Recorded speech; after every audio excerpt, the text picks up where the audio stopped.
E aí, pessoal? Pois é, então eu queria dizer uma coisa, nesse processo de fazer vídeos, né? Eu tenho que sempre colocar palavras nas minhas ideias, no que eu tô pensando. Isso, tipo, é um processo de aprendizagem também pra mim e acaba tendo uma influência direta na própria minha própria linha argumentativa, né? Ou seja, por isso que eu acho que quando eu fiz o meu último vídeo sobre direitos humanos, eu fui um pouco precipitado e eu acho que eu me equivoquei. Não estou dizendo isso porque eu discordo com o que eu disse, mas porque eu acho que eu restringi muito a discussão a falar especificamente de direitos humanos e por causa disso agora ficou meio difícil para mim fechar essa minha linha argumentativa. Agora que eu conheço um pouquinho melhor a terminologia, que eu leio um pouquinho mais, eu posso dizer que eu não queria realmente falar de direitos humanos, mas de direitos naturais. Por isso agora eu vou fazer um vídeo que não vai ser Direitos Humanos parte 2, mas vai ser chamado de Direitos Fundamentais. Direitos Naturais, desculpa.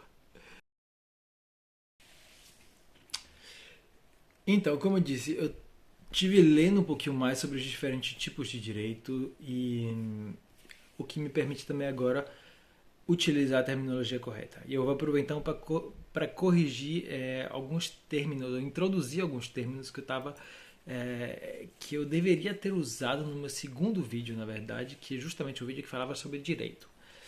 Nesse vídeo eu descrevi um tipo de direito que seria um direito que eu chamava de direito sagrado ou de direito ideal, né? Um ideal. Esse era um direito que expressava, na verdade, muito mais um desejo do que realmente alguma coisa que a gente podia exigir ao poder vigente.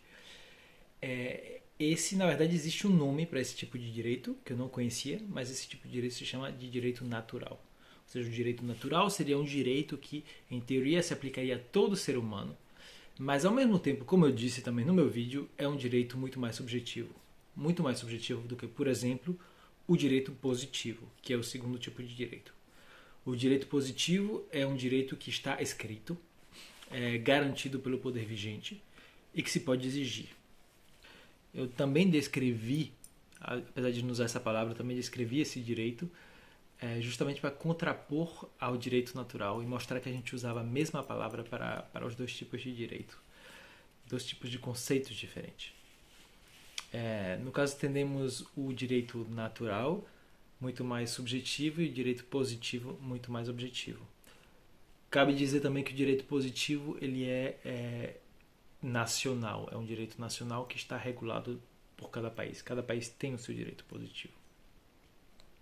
Finalmente, também temos o direito consuetudinário, que é o direito baseado nos costumes.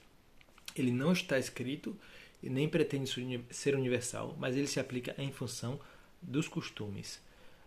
Por isso também eu diria que ele está entre os dois quanto ao grau de subjetivismo, porque os costumes são mais ou menos claros, ou seja, existe um certo grau de objetivismo aí, mas também a interpretação dos costumes a percepção dos costumes é um ato de interpretação.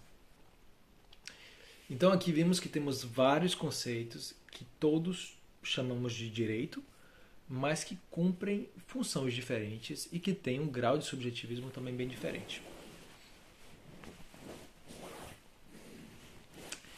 E agora eu gostaria de só fazer um parêntese e precisar algo que me foi chamado a atenção pelo meu amigo Léo, que todos esses direitos, no fundo, também são subjetivos em certo grau, ou seja, inclusive para o direito positivo haverá um grau de interpretação. Mas também parece que existe uma clara diferença de subjetivismo, ou quanto ao grau de subjetivismo, entre o direito positivo e o direito natural. Para mim é como dizer que o dia é claro e a noite escura. No fundo, a noite também tem o seu grau de claridade, mas a diferença entre os dois é tão grande, entre a claridade do dia e da noite é tão grande que eu acho que podemos diferenciar facilmente a noite do dia. Pois é, voltamos. Vamos voltar agora então aos direitos naturais. Os direitos naturais em si não são necessariamente direitos que estão definidos dentro da Constituição ou dentro das leis, né? O direito natural é esse ideal. Mas dentro do direito natural também poderíamos encaixar o que são os direitos humanos, que já vimos no vídeo anterior, que são, na verdade, uma tentativa de definir esses direitos naturais de uma forma que eles sejam válidos para todo ser humano. Apesar de que os direitos humanos não têm uma validade jurídica como vimos. Também como tipo de direito, que chamamos de direito natural, podemos também falar dos direitos fundamentais. O direito fundamental podemos resumir isso como o direito natural incluído dentro de um marco legal de um país. Ou seja, a tentativa de pegar um direito natural e transformar ele como um direito positivo. E para mim é aqui que começa um pouco a confusão. Dado o grau de subjetividade dos direitos naturais, eu achava que não tinha muito sentido que eles fossem vistos da mesma forma que os direitos positivos. Por isso também eu fiz esse último vídeo questionando a ideia de que podemos aplicar e exigir direitos humanos sem que exista um alto grau de interpretação. Inclusive, eu tentei demonstrar que aplicar os direitos humanos não era possível, porque eles não estão claramente definidos, porque eles se contradizem e porque eles são utópicos. Porém, aqui esses direitos nacionais, esses direitos fundamentais, que muitas vezes inclusive incluem os direitos humanos, sim estão incorporados aos que são os direitos positivos, né? E o que em princípio os tornaria exigíveis. Então, aqui realmente é o ponto que eu estou querendo questionar com todos esses vídeos que eu fiz até agora. Por que a gente chama, por que a gente trata, por que a gente pensa nesses dois tipos de direitos da mesma forma, sendo que eles diferem tanto quanto ao grau de subjetividade, né? O direito positivo e o direito natural. Eu cresci pensando, me falaram que não há nada mais importante do que conhecer os seus direitos, e os direitos estão aqui para te defender. O direito é uma garantia segura e inviolável que temos contra o resto da sociedade. Mas a realidade é que esses direitos não são nem invioláveis, nem seguros, nem estão aqui sempre para te defender, já que eles sempre estarão sujeitos à interpretação. E se a gente não entender isso, então o que acontece é que a gente vai estar sempre vemos como os nossos direitos, o que pensamos que são esses direitos invioláveis, estão sendo roubados diariamente. Não só os pequenos direitos em que a gente vê que somos afetados porque algum pequeno direito não é cumprido, mas até os direitos fundamentais, que são os direitos que deveriam ser os direitos mais importantes, eles não podem ser cumpridos. O que causa uma enorme frustração, né?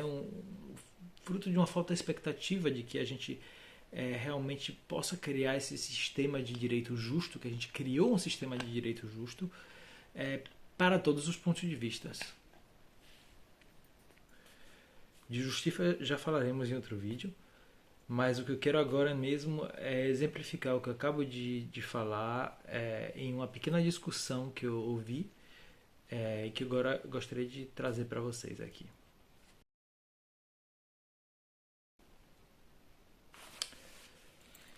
Pois é, então o exemplo trata de uma discussão, o que eu ouvi num podcast aqui na Espanha. Basicamente, um ouvinte perguntava a opinião do apresentador sobre a respeito um tema específico, que eram as políticas de coronavírus que tinham sido aprovadas na Itália. Na verdade, o que diziam é que nenhum trabalhador público poderia ir a trabalhar sem vacina ou teste de Covid. Pois é, esse ouvinte, né, ele enunciou então uma série de direitos fundamentais que, segundo ele, o Estado estava violando através dessa lei ao pressionar os cidadãos a se vacinar. São direitos fundamentais incluídos na Constituição Espanhola, no caso, né, o direito à honra, o direito à vida privada, a inviolabilidade do corpo, o direito à escolha do paciente e vários outros. Isso era para ele inquestionável, já que eram direitos fundamentais. E ele estava indignado, né, porque via que esses direitos não se estavam cumprindo. Para mim, ele tinha essa sensação de frustração que eu descrevi no meu primeiro vídeo, quando tiram algo dentro que você acredita ser seu, né? Quando eu falava sobre o ter. O moderador, o apresentador, então respondeu que ele até entendia que é verdade, não podemos forçar as pessoas a se vacinarem, mas que o empregador tem o direito de colocar certas condições para os seus empregados. Por exemplo, a vestimenta é uma condição, a higiene, é, eles também podem exigir, por exemplo, uma vacina, se te mandarem, por exemplo, um país estrangeiro em que você precisa ter certa vacina, pode ser uma condição do empregador que você tenha que se vacinar. Além de, ao trabalhar, estamos vendendo o nosso tempo, né? E as nossas ações vão estar condicionadas ao que nos disserem que temos que fazer. Então, para ele, as empresas têm sim o direito de colocar as condições que querem e o empregado é livre de aceitar ou não, como estava acontecendo na Itália. Segundo ele, se vacinar não era nem perto a pior condição que as empresas costumam exigir aos seus empregados. Pois é. Então, quem tem razão, né? Então, quem tem razão nesse argumento? Pois, para mim, claramente nenhum dos dois. Por quê? Porque os dois estão baseando seus argumentos em direitos. Seja um nos direitos fundamentais, o outro um direito um pouco mais positivo, até constitucionário. Mas nenhum, na verdade, tenta reconhecer o ponto de vista do outro e tenta interpretar ou pesar por que um direito é mais importante do que o outro nessa situação, né? Aplicado a essa situação. Claramente as empresas têm direito de aplicar condições aos seus empregados, mas elas não podem aplicar as condições que elas querem, né? Existem limites que estão até definidos pela lei, outros até vêm do bom senso, né? Em princípio, a empresa não te pode discriminar, né, pela sua fé, por exemplo. Cada caso se trata de pesar qual direito é mais importante, ou seja, a liberdade da empresa de aplicar as suas condições ou o direito do empregado de não ser discriminado. Tem que ser pesado. Da mesma forma, o direito fundamental é válido, que ele enuncia, mas, por exemplo, baseado no direito fundamental da vida privada ou da honra, não podemos justificar, por exemplo, atitudes que colocam em perigo a vida de outras pessoas, o resto da sociedade. Por que a honra seria, no caso, mais importante do que a saúde das pessoas? Também tem que ser pesado. Ou seja, não existe jamais uma resposta para isso. Também não quero dar minha resposta. A discussão, eu só quero dizer que a discussão deve ser levada no plano do subjetivismo, das emoções até, e não no plano da razão ou da verdade. A gente deve se esforçar em entender o que motiva o outro a pensar de tal ou de tal maneira e tentar expressar também a nossa motivação, ou seja, por que a gente acredita nesses direitos. Fechar as discussões ou limitar a discussão a um listado de direitos não levará a nenhuma conclusão, já que o direito, como eu já disse, como eu tenho tentado explicar, muitas vezes simplesmente é contraditório. Então, uns vão citar um direito e outros citarão outros direitos que se contradizem e não haverá uma solução clara, né? Ou seja, nesse tipo de discussão nem haverá um acordo, não haverá um acordo. Para mim essa ideia, na verdade, esse vídeo, para mim essa ideia é importante justamente porque eu vejo esse erro nas discussões se repetir em muitos tipos de discussões. Seja o velho conflito entre direita e esquerda, ou temas como aborto, casamento gay, imigração, porte de armas, Hebdo Charlie, que no caso seria de liberdade de expressão, eutanásia, touradas aqui na Espanha, e assim eu poderia seguir, né?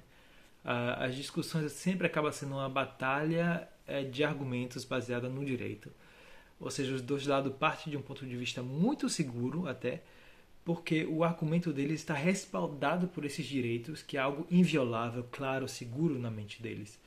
A posição do outro já começa, desde o começo já é inadmissível, porque significaria uma violação desses direitos.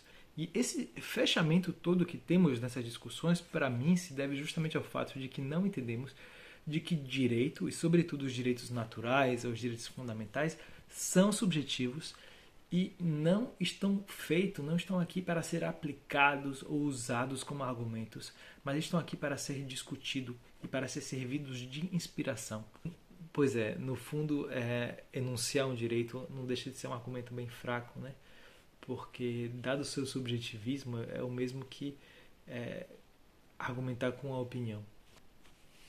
Então, para mim, a solução é que cada situação merece uma discussão em que buscamos entender como os distintos direitos se expressam, né? O peso que eles têm e os compromissos aos quais também devemos chegar para que nossa interpretação e a interpretação do outro possam coexistir. Eu tenho certeza que deve existir até uma justificativa na teoria do direito que explica por que os direitos estão descritos de tal maneira ou por que eles são tratados todos como direito. Mas como eu já disse, tipo, eu não sou jurista e eu falo aqui do uso que damos à palavra, ou que eu percebo que damos à palavra, e das consequências que tem na nossa forma de entender a sociedade. Também quero deixar claro que em nenhum momento eu quero tirar os benefícios da Declaração dos Direitos Humanos ou dos direitos naturais, dos direitos fundamentais.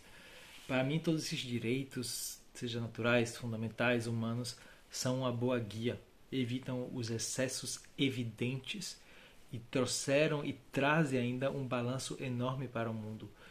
Mas reconhecer os seus benefícios não significa que não podemos entender também suas limitações. E por mais que tenha trazido benefícios enormes, talvez esteja chegando a hora para a nossa sociedade, ou nossa cultura, de questionar, né, a função desses direitos e passar talvez a um entendimento superior do que são os direitos e as relações humanas.